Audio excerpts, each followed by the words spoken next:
li may wax rek mooy man dama jàpp ne waruñu délibérer dañu war a dàq débat bi même bu jaree session extraordinaire ñu def ko lu tax Sénégal 60 ba léegi ñi ngi voté doog a voté loi de finance boo xam ne amul débat premier ministre moo ñëw fii. honorable oui ci wolof laay wax président. 5 minutes yu jotagul waaw déglu ma rek. oui. da nga wax ne da nga def appel au règlement. oui. article 74. absolument.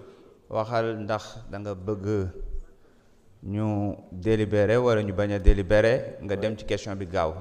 mais dañ ne tactique bi ngay utiliser pour wax ci yëf yi ñëpp xam nañ ko bul abuser.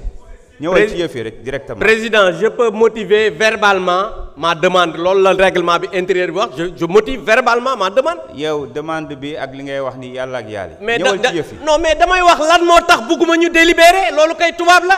waaw waxal gaaw. voilà li may wax kay maa ngi continuer dama ne.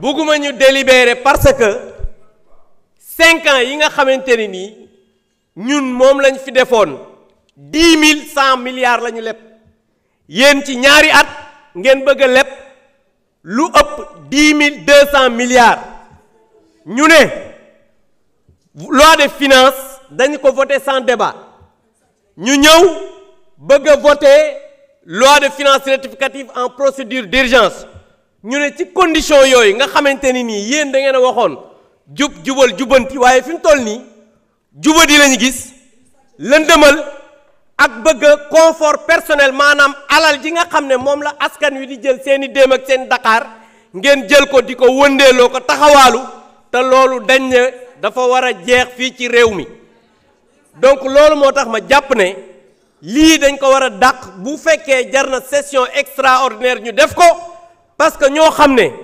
jubaluñu dañoo dëng jubuñu jubbantiwuñu dañoo lëndëm waruñu war a tax dañoo war a wax xaalis bi fan la dugg ba pare ñu doog a délibérer pour voter cette loi de finances rectificative loolu laa bëgg man.